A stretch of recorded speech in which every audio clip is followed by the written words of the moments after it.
All right.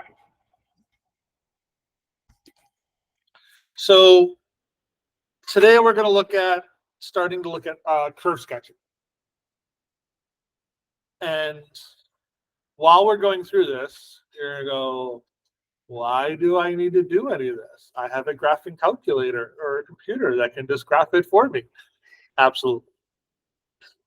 The vast majority of math in general came up before we had computers and technology to be able to do stuff for us. The one thing I will say about this stuff is the good thing about understanding how a graph looks is sometimes it will help you with modeling. So there will be situations where you'll have data, you'll have a graph, and you'll need to have to figure out like what the equation is to model that data. All right. And that's where understanding how the curve sketching and stuff comes up, understanding what information that you can glean from it would be very helpful. So while a lot of the stuff I'm going to go over isn't necessarily as useful today as it has been in the past, understanding how a graph works and understanding how a derivative and the second derivative and stuff affect it is still very useful. So we talked about the critical number on Monday. So remember, the critical number is the values in the domain where the first derivative is either 0 or does not exist. So those are going to give me my critical numbers. The critical numbers are still important. We're still going to have to find those because what we're going to be looking at today is figuring out where they increase and where they decrease. Not the critical numbers, the actual derivative. So if the derivative is greater than 0, as we talked about on Monday, the function is going to be increasing because my slope is positive, so my function will be increasing. If the derivative is negative or less than 0, then my function would be decreasing because my slope is negative. So I need to know my critical values because that's going to be where it's 0, so I can look at the intervals on either side of those critical points. Does that make sense? All right. Let's look at one. All right, so step 1. Find me my critical numbers for this. So you start by taking the derivative of that? Mm-hmm. Thank you. Yep. Because the critical numbers are going to be where the derivative is 0.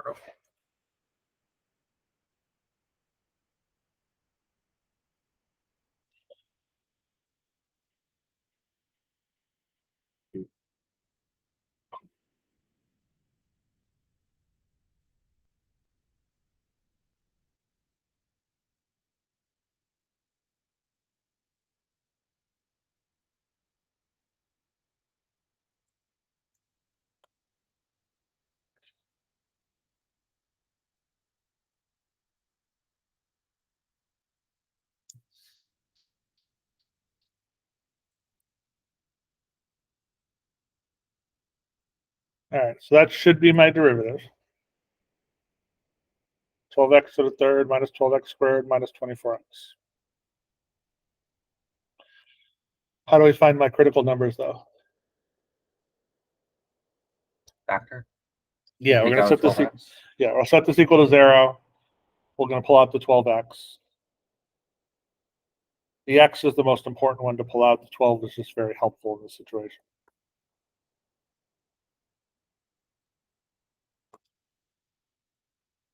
And now I can factor the x squared minus x minus 2, which gives me what? It's minus 2 times x plus 1. All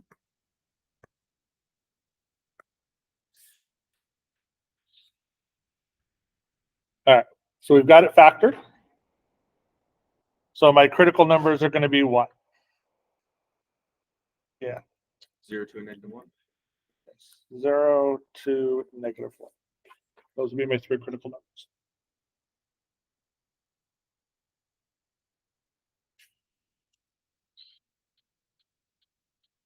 You good to that point?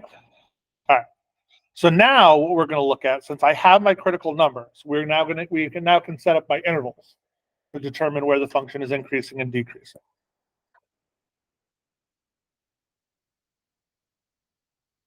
So I have my first interval is negative infinity to negative 1. My second interval is negative 1 to 0. 0 to 2. And then 2 to infinity.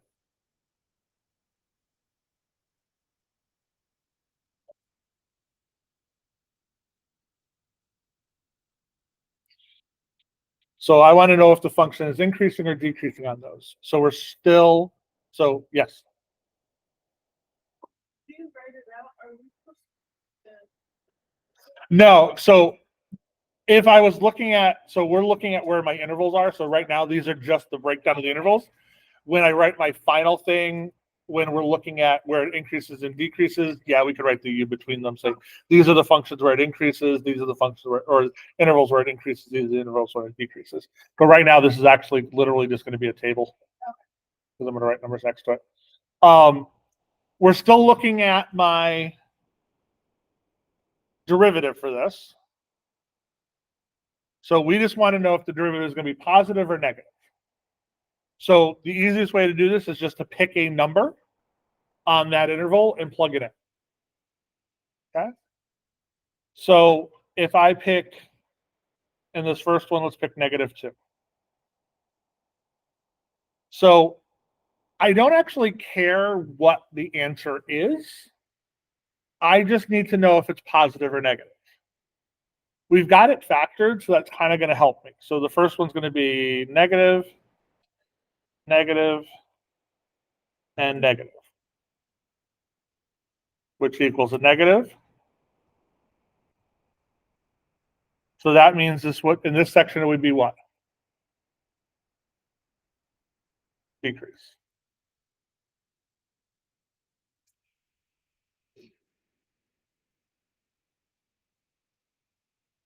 Okay. Does that make sense? So again, I don't really care what the number is. I just need to know positive or negative. So you don't necessarily, if you notice, I didn't plug in the negative 2 to get the exact answer out. I just was looking at what each one's going to end up being in the side. Between negative 1 and 0, I got to pick a fraction. But again, I don't really care because I'm only looking at negatives and positives. So the first one's going to be negative. Second one's going to be negative. That one's going to be positive, which means that is positive. So this means it is Increase. increase.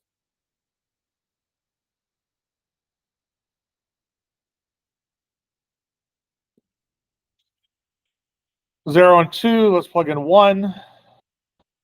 So positive, negative, positive, which is negative. This is decreasing. And from 2 to infinity, let's plug in 5. Positive, positive, positive, which is positive.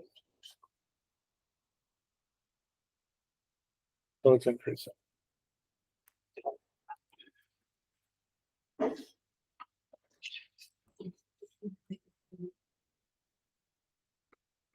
Okay?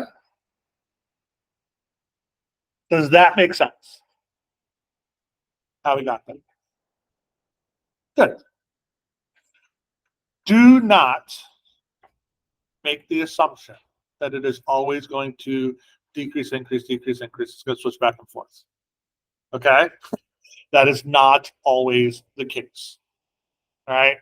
Critical numbers are where I have a horizontal or not a horizontal estimate, I have a horizontal tangent, but that does not mean it is going to be changing direction. All right? Because if I looked at, remember we looked at x to the third, and that was always positive. So it doesn't necessarily change direction.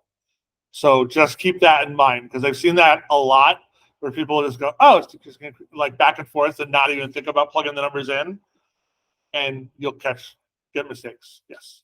put the numbers into the derivative or Derivative. Because we're looking at where the slope is changing. So I don't really, so you can have an equation that is going to give you a negative value, but it's increasing.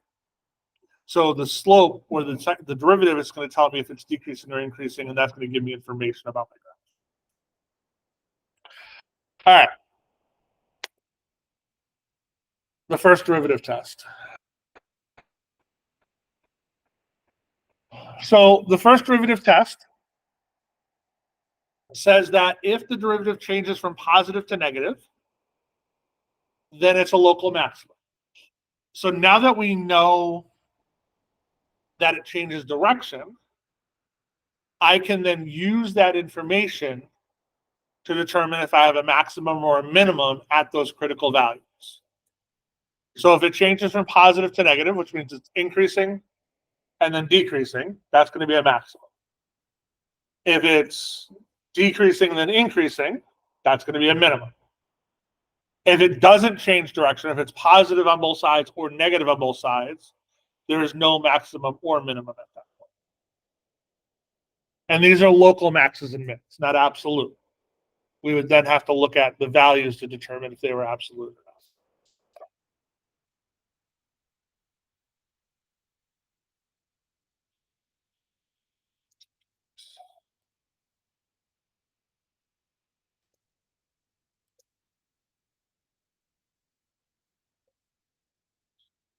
All right, does that make sense?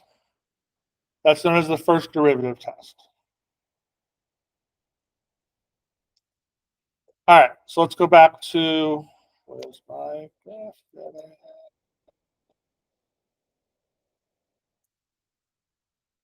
had? I know I copied it. Where'd it go?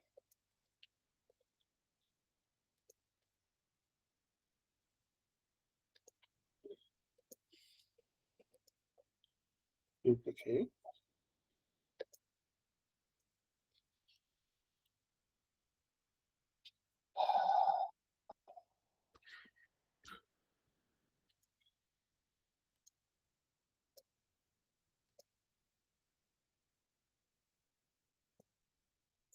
Okay. So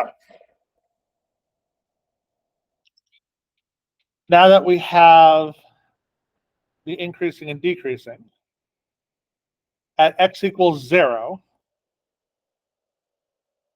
is that a minimum or a maximum?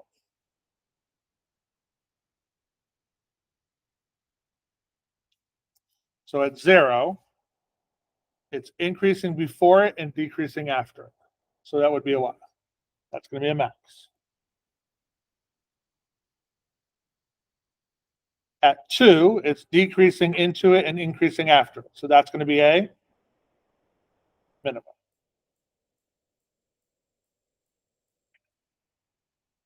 At -1, it's decreasing into it and increasing after it. It's also going to be a minimum. Okay?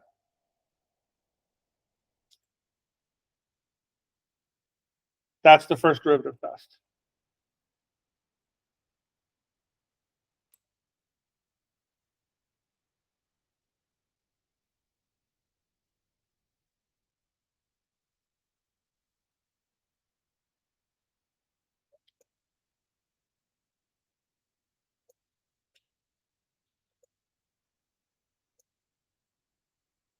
All right.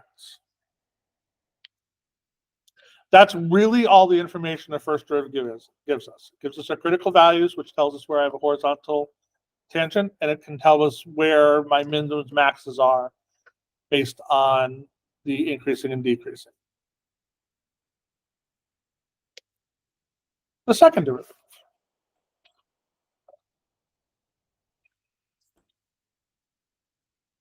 The second derivative tells me what's known as concavity. So the second derivative is going to tell me if the graph is concave up or concave down. So the easiest way to remember this is, are you smiling or are you frowning? Okay. If the second derivative is positive, you're positive, you would be smiling. Okay. And when you smile, it looks like that. Okay. If you're frowning, because you're negative, goes down. All right.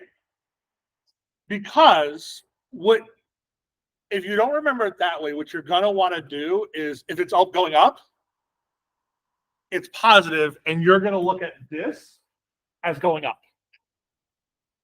Okay, it's really easy to screw this up looking at a graph. Going, okay, well that's going up. It's got to be positive. No, it's the curve is down. That's why I said it's easy to remember smiling and frowning.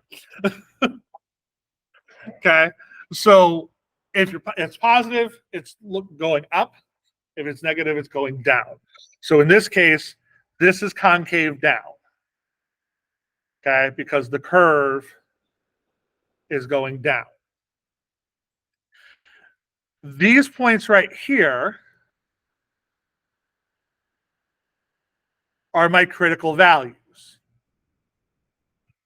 Those are known as inflection points. That's where the graph is changing direction from concave up to concave down. So at that point, this curve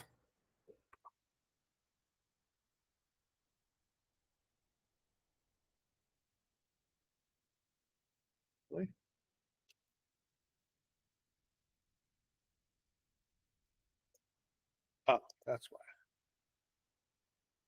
Let me click on the highlighter. That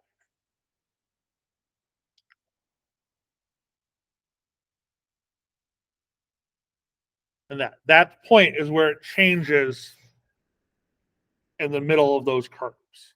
Okay.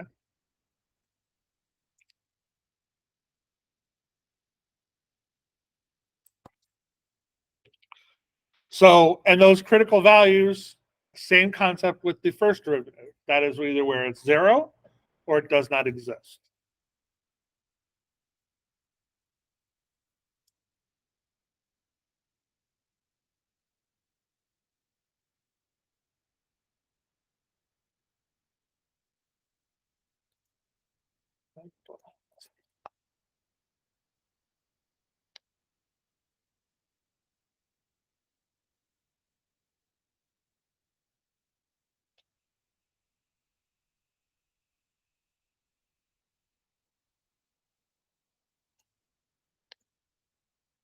All right. So if we're looking at this graph, okay,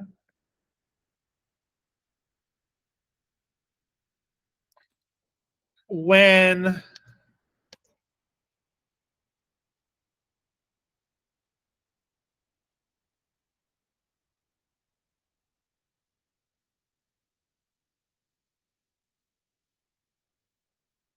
what do we know about the concave down? So this was the concave down, right? What kind of min or max does it give me? If it's concave down, it's going to give me a what? A minimum or a maximum? Maybe a maximum. A maximum is right there. Right? If it's concave up, that's going to give me my minimum.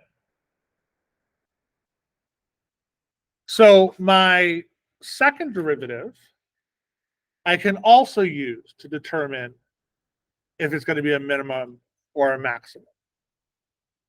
And I don't need to know where they're changing direction for increasing and decreasing. I just need to know if it's positive or negative. If it's positive, it's going to be a minimum because it's concave up. If it's negative, it's going to be a concave down, so it's going to be a maximum. And that's what the second derivative test tells us. So if the first derivative is 0 and the second derivative is positive, I'm going to have a minimum. If the first derivative is 0 and the second derivative is negative, I would have a maximum. So really, all we would do is take my second derivative and plug the values from my critical numbers from my first derivative into it.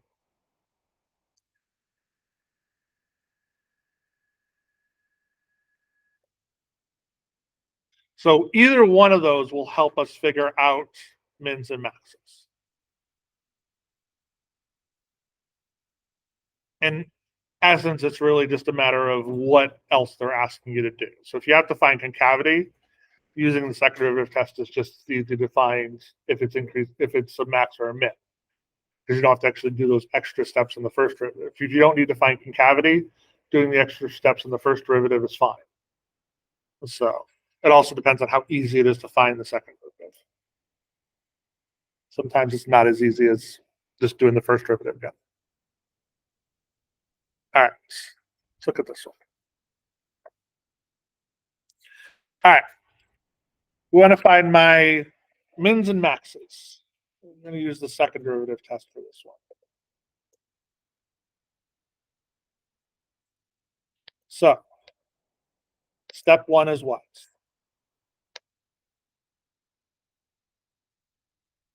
What do I need to do first? The derivative of the function. Yeah, I need to find my first derivative. If I don't have my first derivative, I can't do the second derivative. So let's do the first derivative.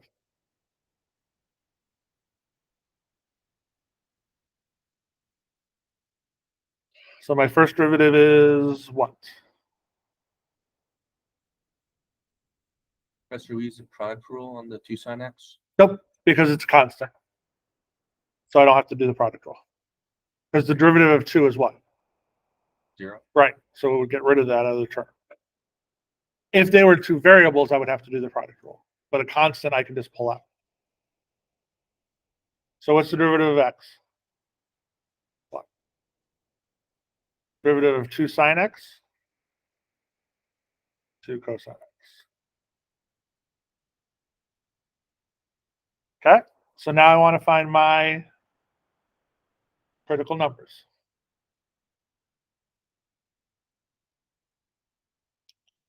So 0 equals 1 plus 2 cosine x.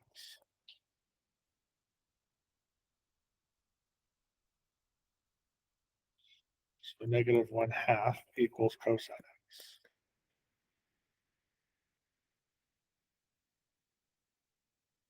So x equals what? Which values of cosine x are going to give me negative 1/2?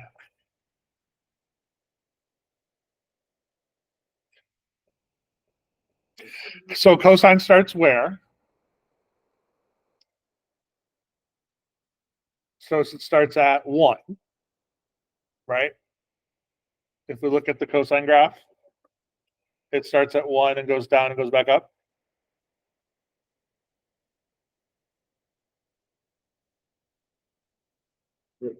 So first quadrant, second quadrant, third quadrant, fourth quadrant.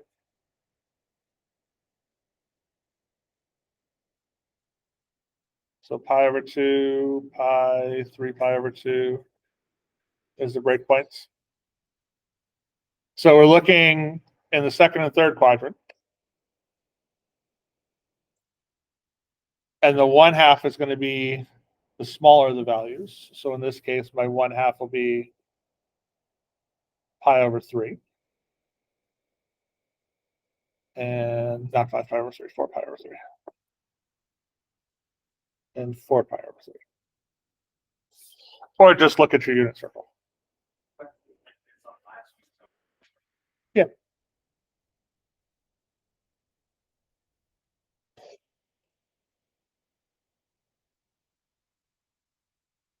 So now look at the unit circle.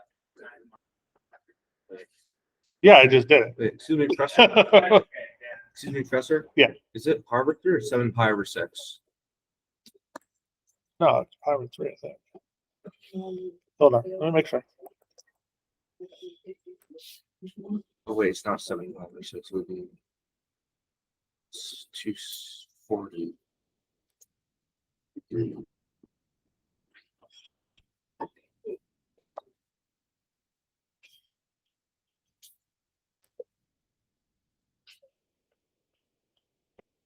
Oh no, it's not pi over 3. You're right. Sorry. And my hold on. Pi over 3 is 4 pi over 2.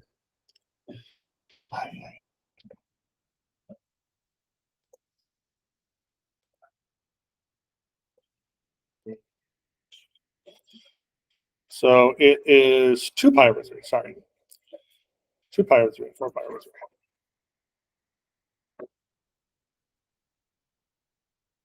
There we go. That's better. 2 pi over 3. Pi over 3 is positive 1. Also, you people with my card and then a card. All right, so we've got 2. And because it says between 0 and 2 pi, it doesn't keep going on forever. We're literally just looking between 0 and 2 pi. Careful, that equal sign underneath. Yes. All right, so we've got those 2 values. Now let's find my second derivative. What's the derivative of 1? 0. What's the derivative of 2 cosine x? Yes.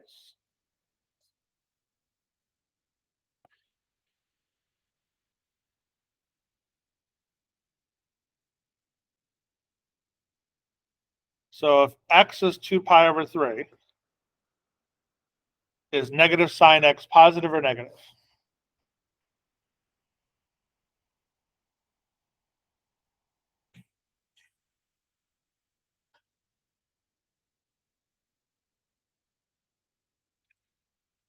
Remember, it flips. So that's going to be negative. Which means that's a max.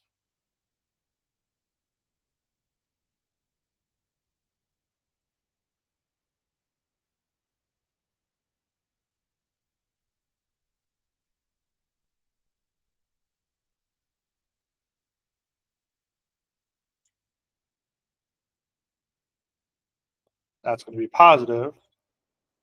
So that's going to be a minimum.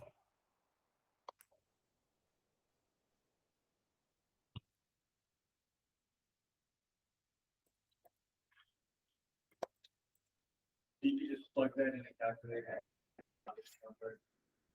Yep.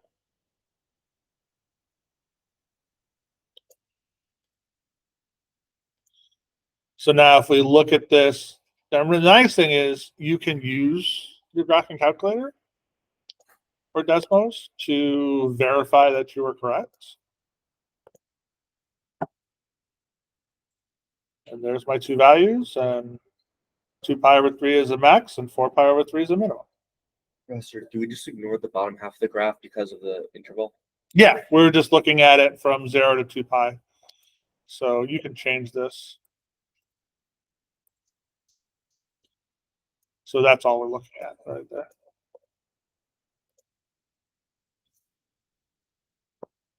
So this way you don't have the other stuff that you're not looking at. Okay?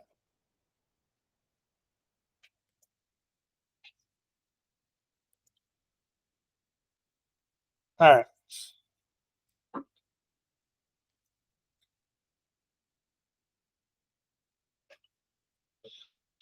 So one of the things that I said is the most likely situation that you're going to have is you're going to have to find you're going to have information and you're going to have to find equations that model that information. That's typically where this stuff is done. So being able to take some information and sketch what a graph could look like is helpful.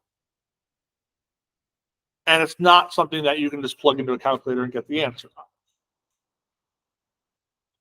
So here's some information.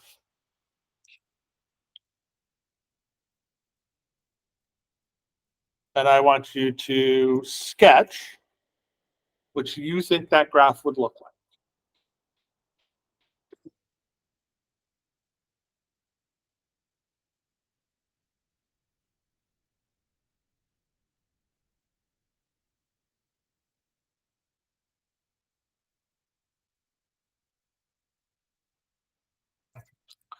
There are lots of right answers.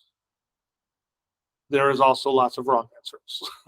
So there is a possibility of getting this wrong. But try to sketch it. This is all one graph? or each It's of one graph. No, it's one continuous curve.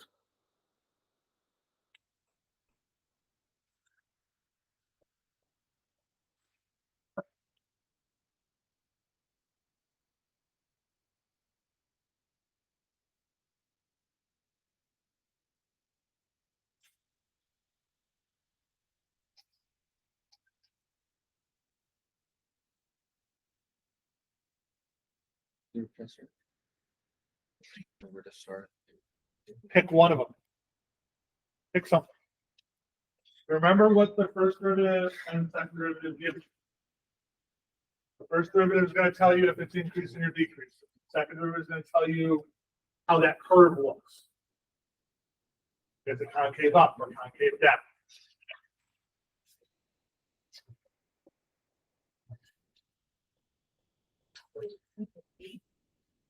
I'm really looking to see what you see out of that more than I have to get the right answer. So draw what you see out of it, because that's going to help me fix misconceptions about it.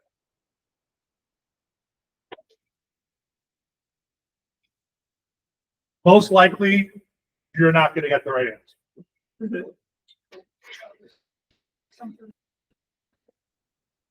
Put some numbers on it so that you like I can see where they are.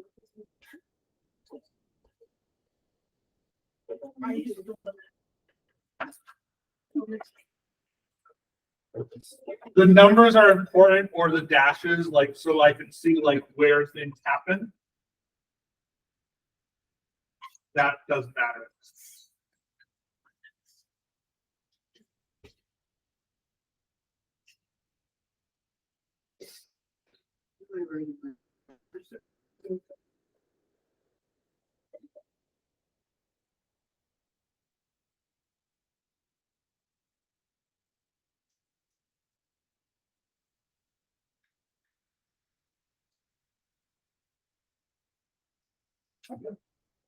No. Like I said, I honestly, I'm not expecting anybody to get this perfectly correct. I really, truly not. If somebody gets it great, perfect. Honestly, that makes more sense than me. How does this look? Because I forgot about the whole.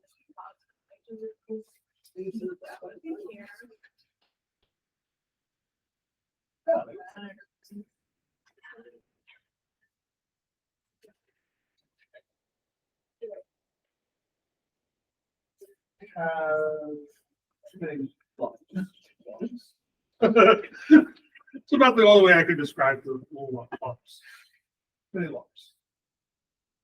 I don't think you put that many lumps.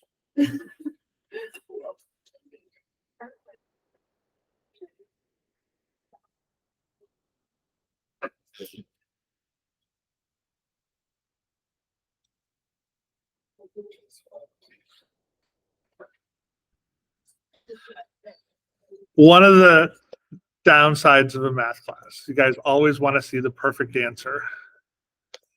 And you're unwilling to actually just try things sometimes.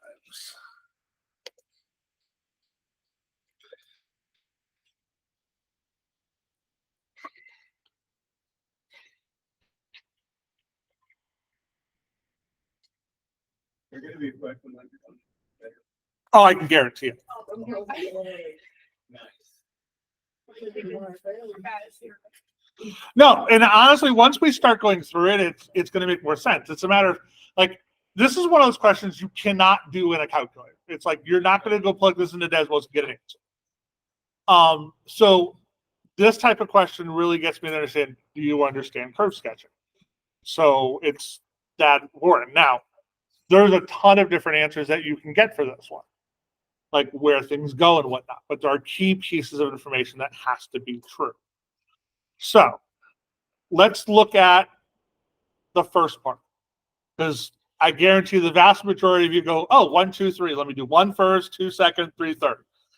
It doesn't matter. You don't have to do that. Okay, you can do them in any order you want. All right. What does the first statement tell me? So this is the first derivative, right? Okay, what information does that give me? Yes. And it's frowning on the first interval and smiling on the second. That's not what the first thing is. The first line is going to tell me. That would be a second derivative telling me. So the second derivative tells me frowning or smiling because that's concavity. The first derivative tells me what? Huh? What is about the negative and positive though?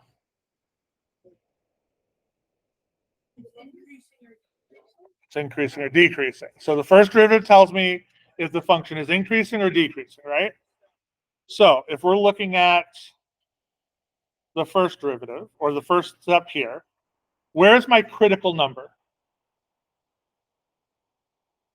What's the critical number in that the first derivative? It's 1 because that's going to be in between the intervals, right? Okay, so I know I have a critical there's a critical number here. Okay, there's a critical number here. And I know before that point, before 1, it's increasing, and after 1, it's decreasing, right? So I know that. That's what the first statement's telling me. Okay? This isn't my graph. This is not my graph. This is the information that line is telling you. Okay? Let's look at the second one. Second derivative. This is telling me my smiling and my frowning. Okay? Is there critical numbers on this one? What's the critical numbers on this one?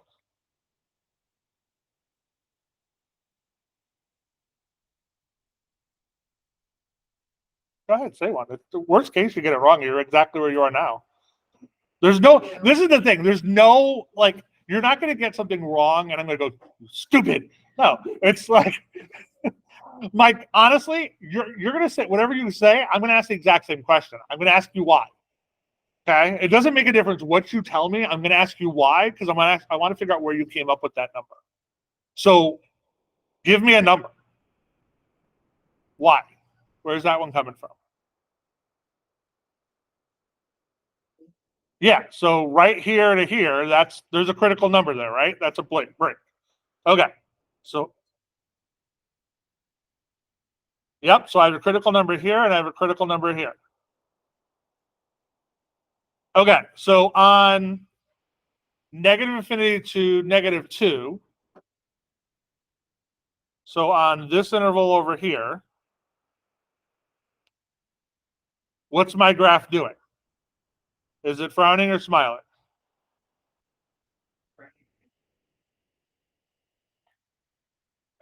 It's positive, right? So it's smiling.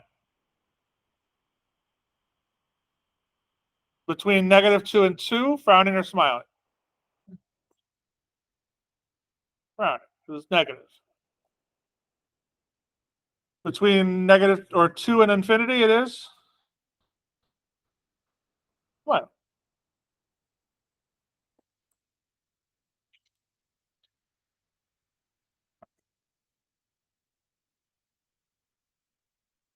Okay, still don't have my graph.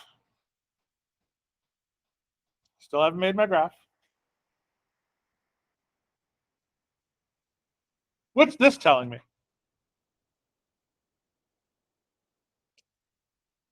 This one's not a first or a second derivative. This is a limit.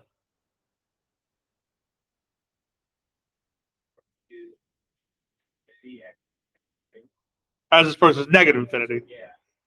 So that would be a asymptote, right? So I know it's not going to get any lower than -2 when it goes that direction.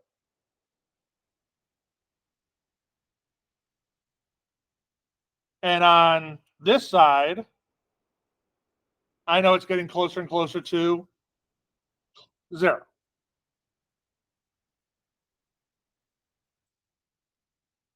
Okay?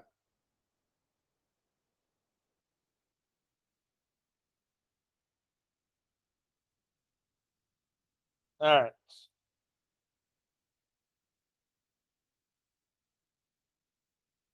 Now let's make my graph.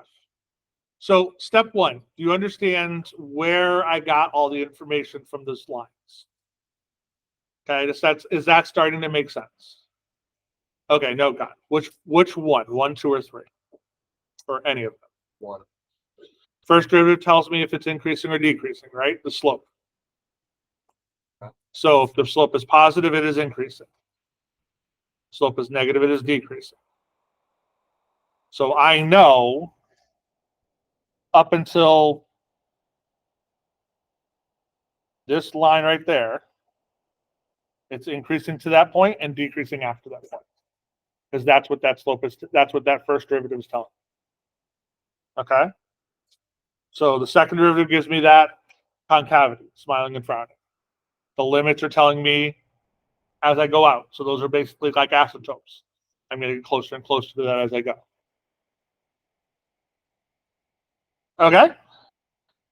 So I know over here, so everywhere over here, the graph's got to be going up. Okay? And I know it's getting closer and closer to -2. So let's start here. It's got to be going up. And when it reaches here, what happens as it reaches -2? It's not going back down. Okay? So it's not going to go back down because that violates the first derivative, right? Although it's going to start curving and getting less and less of a upward track. So up until this point here, it's getting bigger and bigger, right? Or it's still increasing on its slope. After that point, it starts to slowly decrease. Okay, so that point right there, that tells me where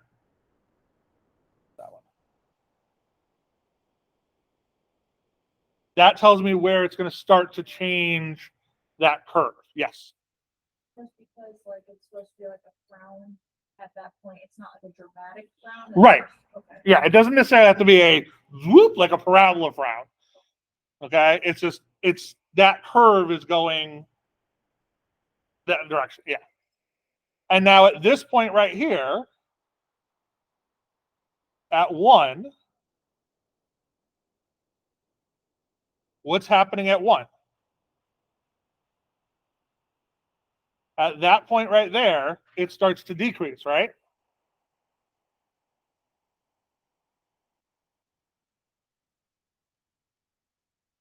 And then at 2,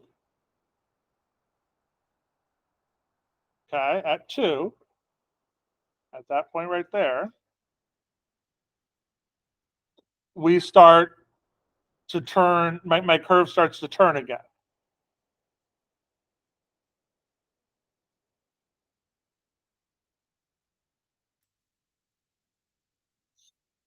And there's the sketch. That's it.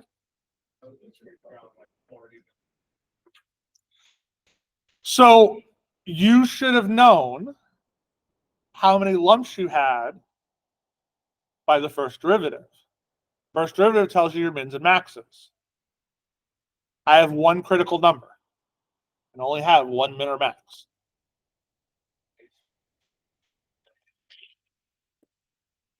Which is why this type of problem is so important. Because when we look at an equation, it's easy to figure that stuff out. And you know how to calculate it out. These type of problems really get you to start to look at, do you understand what that means? And like I said, this is the type of problem, you could see a graph like that and it's going to go, okay, what do we know about this? Like, how can I create an equation that would model this? All right. So based on this, I can then start to model my equation because I know my first derivative. So I would know that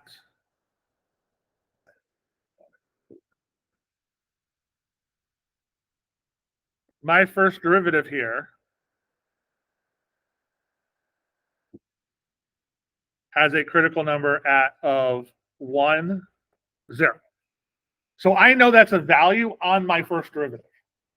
Okay. My second derivative, I have a critical number at negative 2, 0 and 2, 0. So you can start to look at, okay, which values are going to give me that?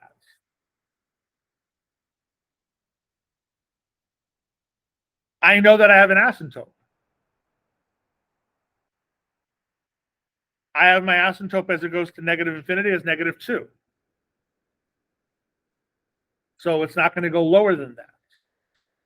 Okay, so we can start to look at that and formulate some kind of an equation that would fit these criteria. And then that then gives me a model that I can use to predict what's going to happen at certain points.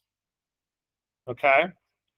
And that's where you'd see this done in an economics class or a physics class or a biology class and stuff like that. Because in those type of classes, you're not necessarily going to always have an equation. You're going to have data because you're going to collect that information. And once you collected that information and got the data, it's like, okay, you can start to sketch a graph. Once you sketch the graph, it's like, okay, I know these certain things happen at these points. Now let me come up with an equation that fits that. And we can start to look at that. Like my first derivative, I know I'm only going to have one thing. So I know 0 is going to have to equal something like x minus 1. Like that's going to be something there. And my second derivative, I know I'm going to have something that's going to be like x minus 2, x plus 2. Like how do I get that concept in there in both of them? Because if I took the derivative of this, I'm going to get 0 or going to get 1, not those two things. So it's like we can start to look at it's like, okay, going backwards, like, okay, I got this for my second derivative. How can I do that and only get 1 for my first derivative?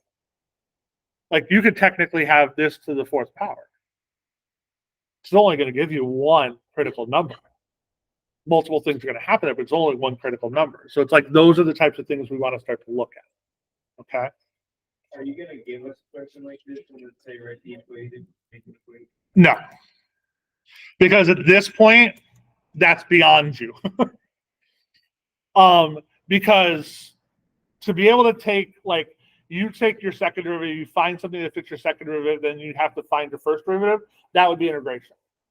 So right now, the ability for you to be able to go into that step is beyond you. But that's okay.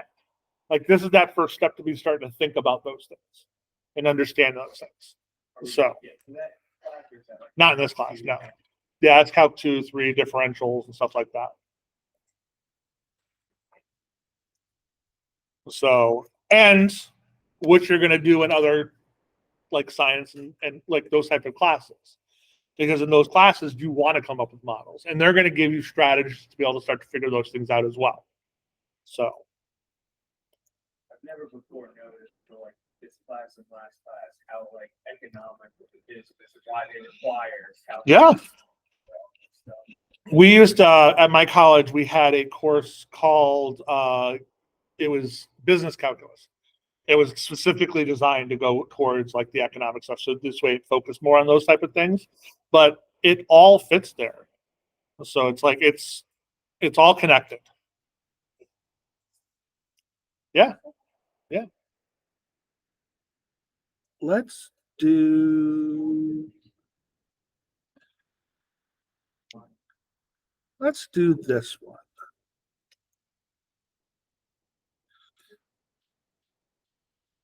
This is 39.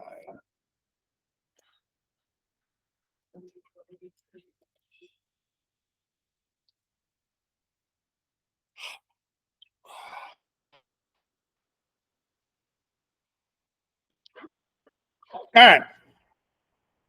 Try to come up with a sketch. Now that you have a little more of an understanding on where some of the stuff is coming from.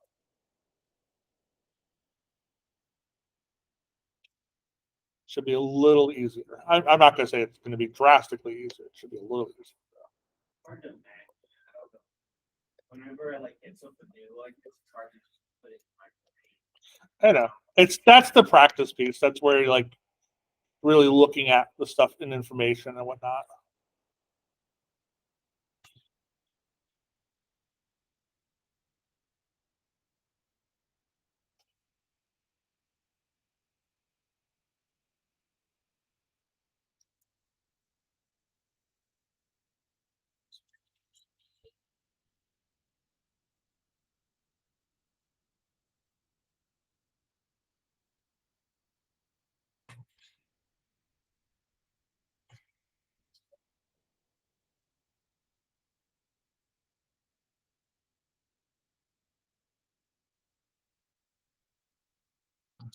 Remember, find those critical numbers, mark those on your graph, and then start to look at it. It's like, notice I didn't graph my thing right away. I put information on there that was going to help me do the graph.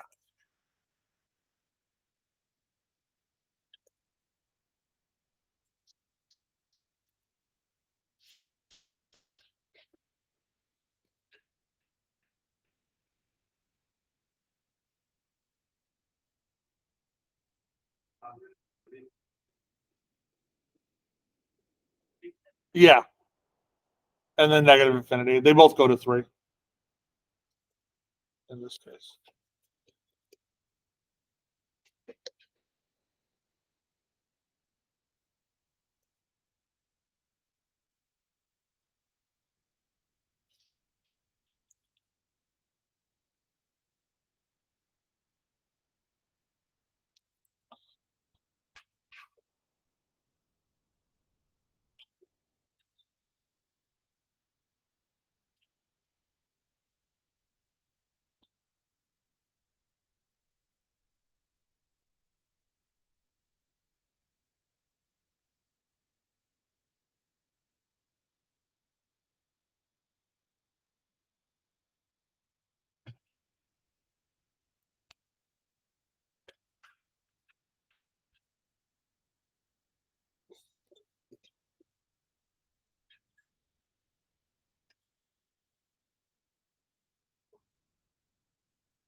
So those are all my critical numbers.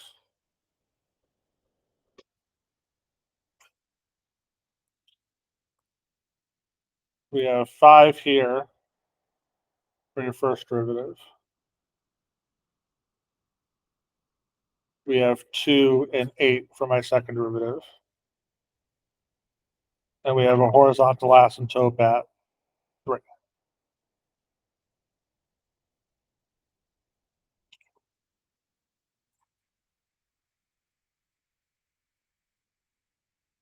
So now let's look at the equation.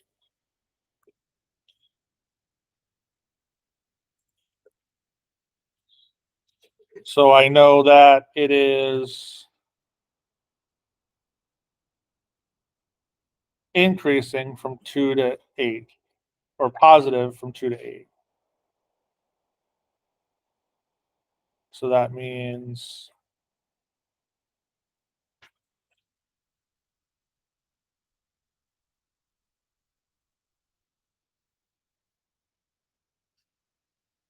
it's going to go down from 2 to 8.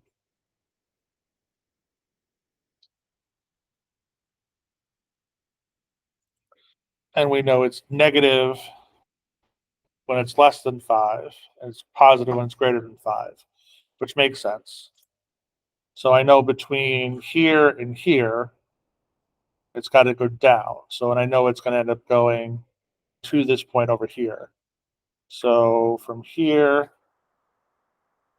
goes down, goes back up, and that's it.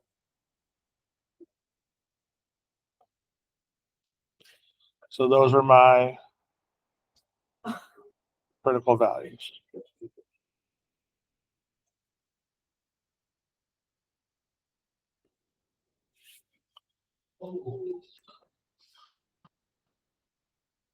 So again, looking at each piece and pulling information out of it.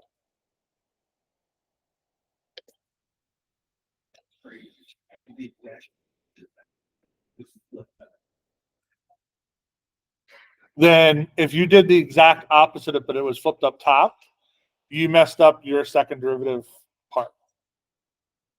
So this piece right here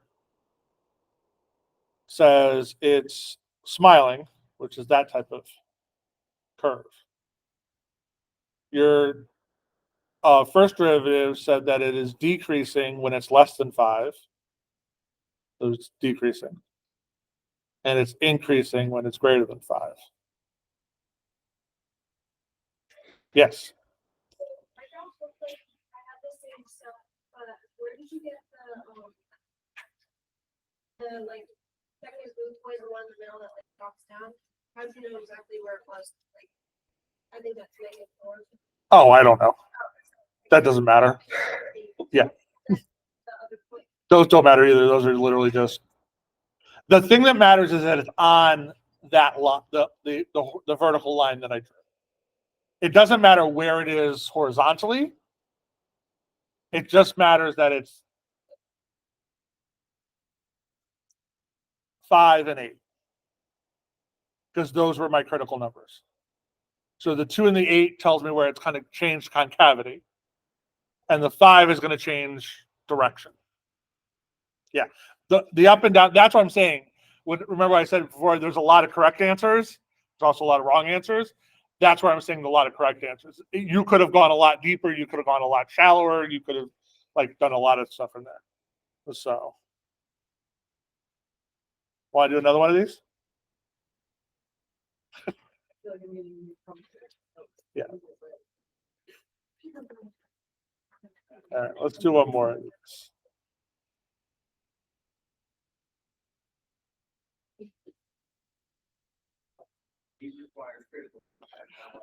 Yep. They do.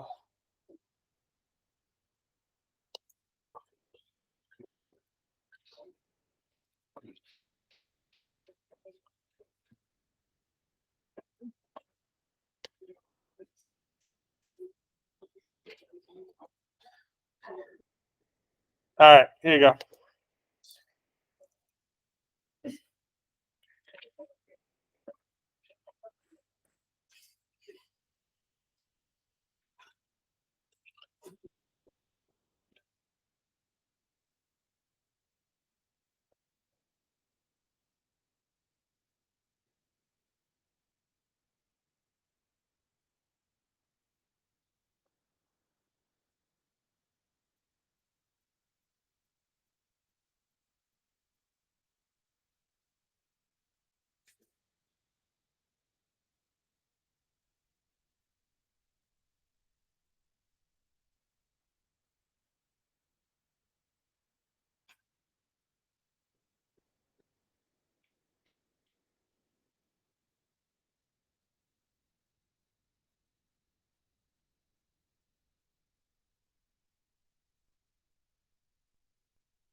Yep, there are 4 of my critical numbers. Those are gonna be Word changes. mins and maxes. So now you need to figure out what goes on either side of those. I think it's increasing from 0 to 2. Yep. So I'm just gonna put this new between 0 and 2, just temporarily. Is that right? Or... So I can,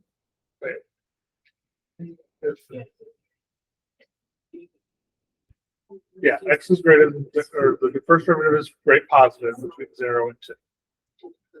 okay, so kind of just like do it like this for just temporarily, put that so I know it's increase positive. That's not positive. That's decreasing then increasing. So positive. I wrote down.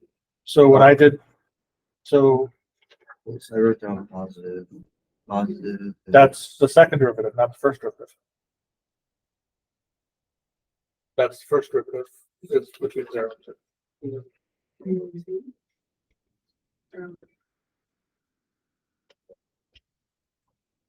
Isn't it? Right. Fine. This X. Right. 2. Or, you know, it's X equals 2. So there is that. There is.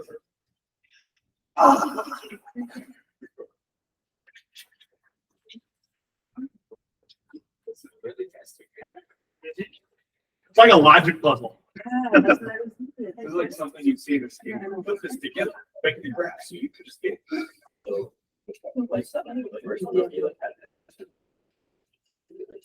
No, so remember, it's going to 2 from the right side.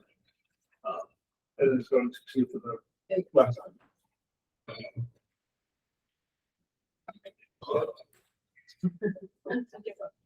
That looks fine.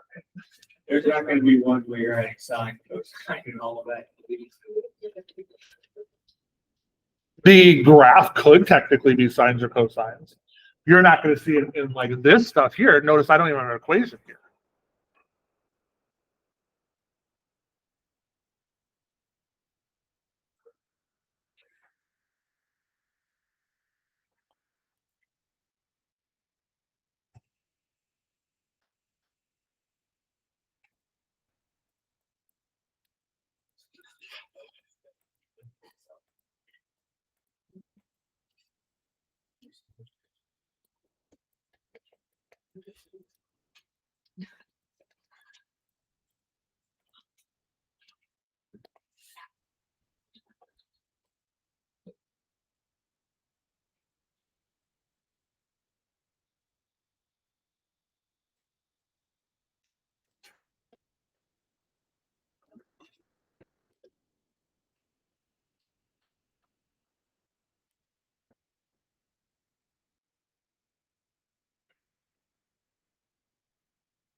All right.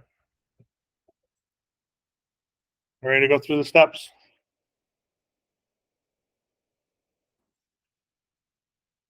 So where are my critical number, my first derivative critical numbers?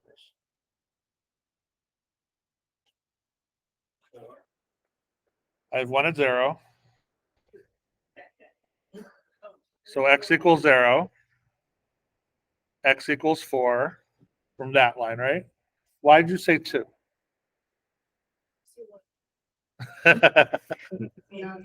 That's fine. There is a critical number in it too. I said 3. Because it's 2x full. I forget how to read this. Okay. There is not 1 at 3.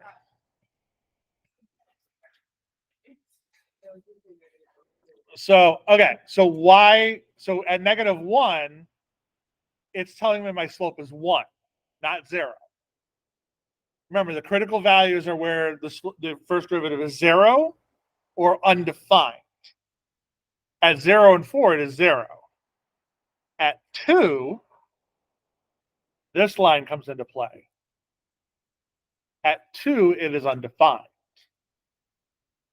Because remember, for you to have a derivative, it's got to go to the same point, right? So that line right there is saying the derivative as I'm coming from the left is going to positive infinity. The derivative as I'm coming from the right is going to negative infinity. Since it doesn't go to the same value, my limit does not exist at that point. Therefore, my derivative does not exist at that point. Okay, so that line right there is telling me that I do not have a derivative at 2. So that is an undefined. So that is why that is also a critical value. That one right there, since it doesn't exist, you're probably going to have some kind of asymptote there. Okay? You're probably going to have some kind of an asymptote at that point. 0 and 4 means I have a horizontal tangent because my slope is 0. Since my slope is 0, I have a horizontal tangent. I won't have an asymptote there. Okay? If my slope goes to infinity, that's when I'm going to have some kind of asymptote, but it doesn't exist. Okay? Which is what's happening at 2. So at 2, I can say that right there is going to be a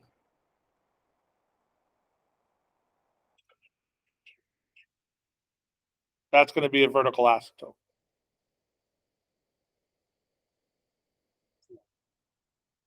Okay. All right. And on this side, it says the slope is going to positive infinity, right? Which means my slope's going to go up. And on this side, my slope's at negative infinity, which means my slope's going to go down. So I know on this side it's going to go up and this side it's going to go down. But let me write that a little higher. That's from this line right there. Does that make sense or no? On how I was able to use that. All right. So now I also notice right here, it says between 0 and 2. So I know I have a critical value at 0 and one at 4. From 0 to 2, it's increasing. So I know it's going up on this side here, which again, makes sense on that side there. And from 2 to 4, it's going down, which makes sense from what I'm saying at that point, right? I know it's going to go up from there and down from there. So I have a critical point here and here. I don't know quite where those numbers are, but I'll put them on that axis right there for right now. All right. It says when x is less than -1, my slope is 1, right? So that means from at some point over here,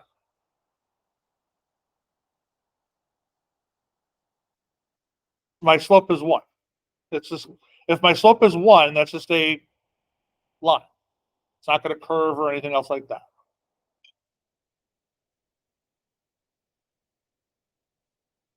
All right, so I know at some point over here, this is going to go up. And I know at some point over here, that's going to go down.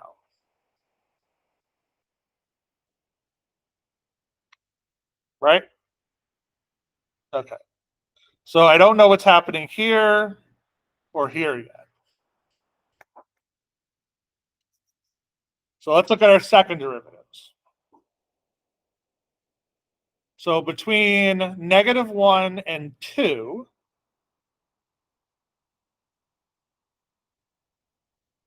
my curve is going to be what? A frown or a smile? -1 and 2.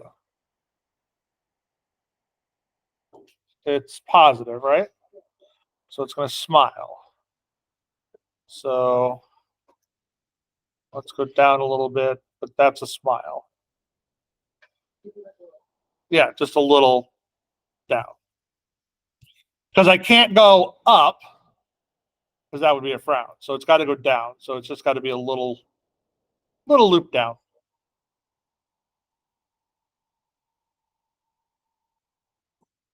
And then it says it's frowning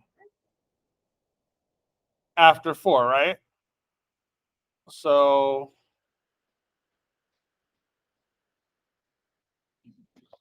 there.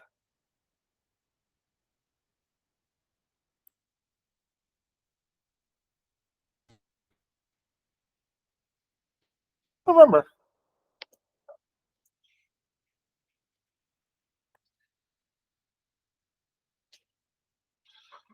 I did the homework at the very beginning of class, at the beginning of the semester, and I don't remember. Oh wait, I did that wrong. That's a smile. That's a frown.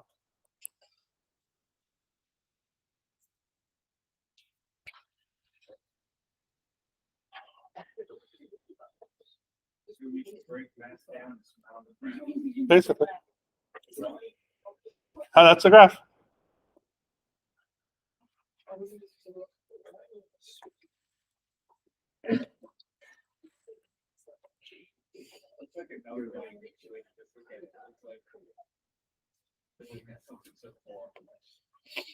It's a piecewise function actually, Excuse me, Chris.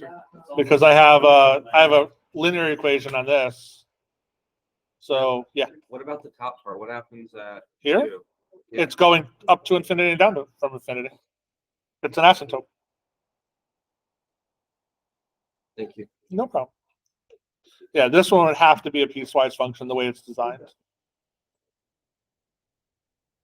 All right.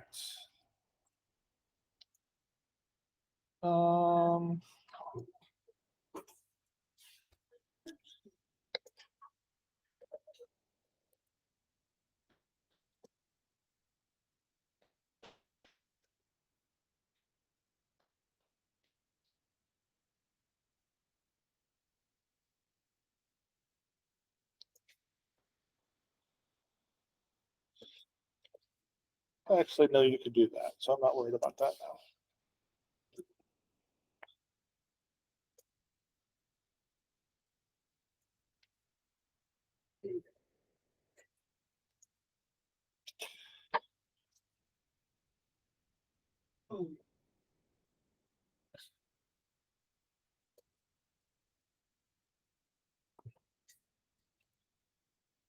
Sketch me a graph of what the depth of the coffee would look like.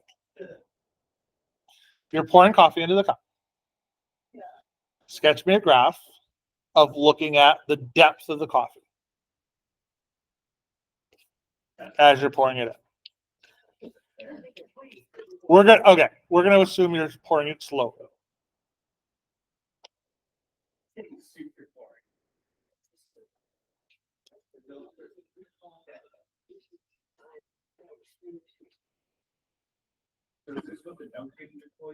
Yes.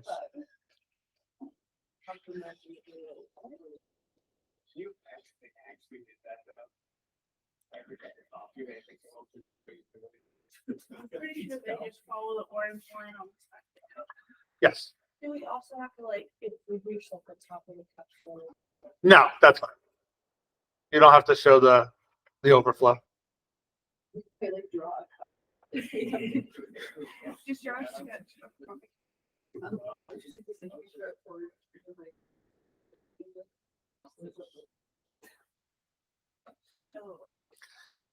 Pretty sure it goes. Okay, so while you're trying to figure this out, the barista at Starbucks or Dunkin' Donuts would not have to figure this out. However, the person who's designing the cups do have to figure certain things out. Because if you notice, all the cups are very symmetrical. It's basically almost like a cone with the truncated the bottom off of it. That's because as you're pouring it, when you initially start pouring it, the height should raise quickly because it's a smaller part, right? As you're getting closer to the top, what should happen? The height or the depth is going to start to slow down because it's getting wider, correct? So as you're pouring at one thing, it's quick at the beginning and it starts to slow as it's getting up to the top. Which means you have time to stop before it overflows.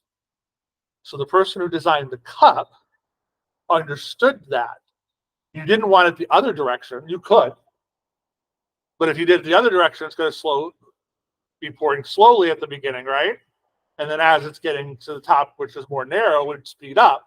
And what's going to happen is like, oh shit, you're going to spill. So the cup is designed specifically to give you extra time as you're getting closer to the top. So as we look at this and go, well, duh,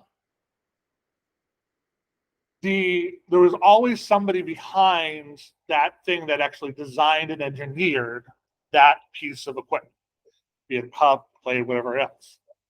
And understanding how it was going to be used actually does come into play on how you design it. Like, why is the Stanley Cup designed with the beveled in the bottom? Yeah, designed to fit in your car. It's designed to fit in your the car cup holder.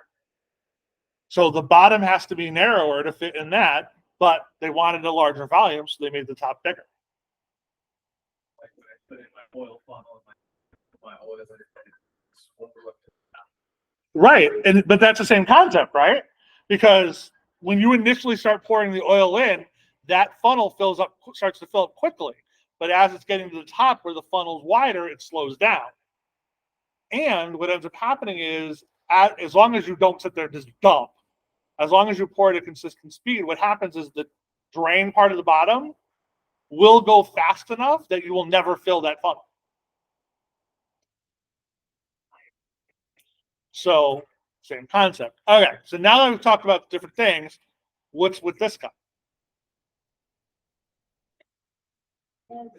Yeah, how is this one going to, what's the depth going to look like? So here's my time depth. So what's happening on the bottom part here?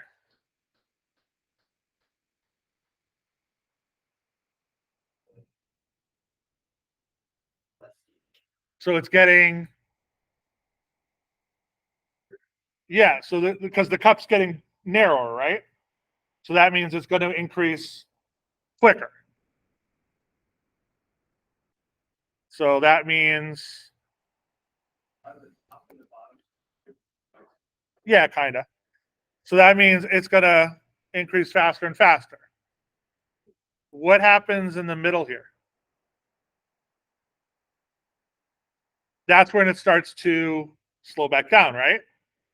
So that means my graph's going to slow back down. What's that point right there? Inflection point. That's my inflection point.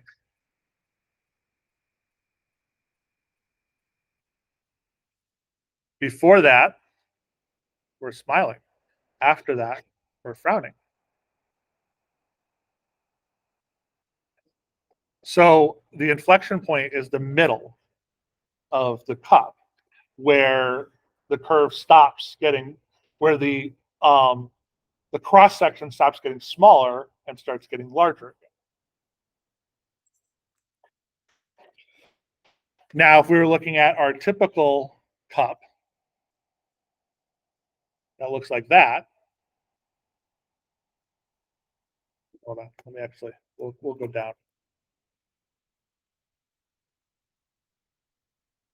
If we're looking at my typical cup, give me my pen back.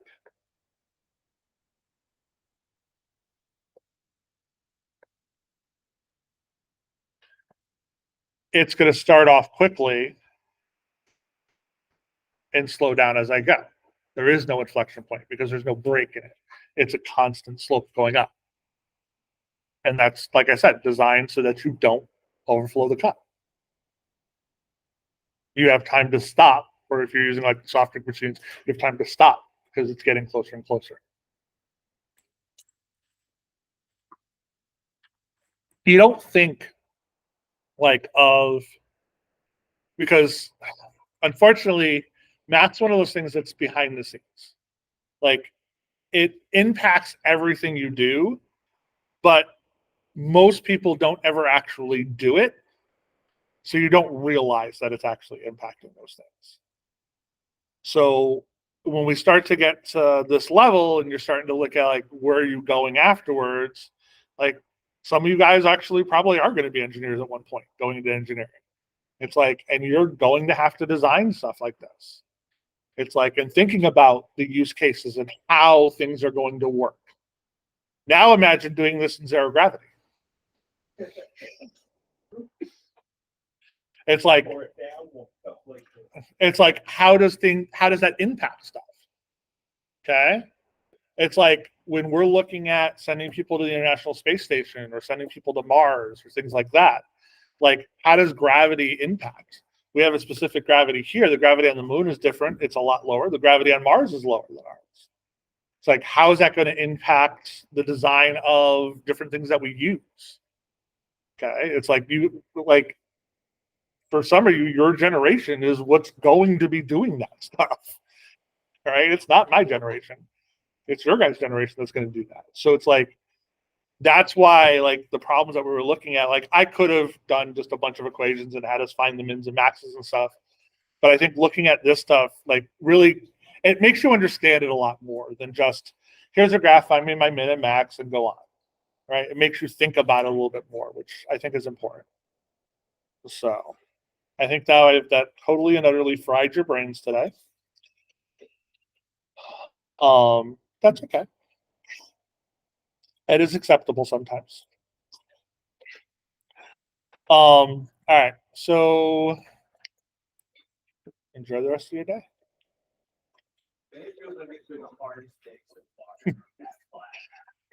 Because I did the logic stuff. If I didn't do that and I just gave you equations, it wouldn't have been that bad.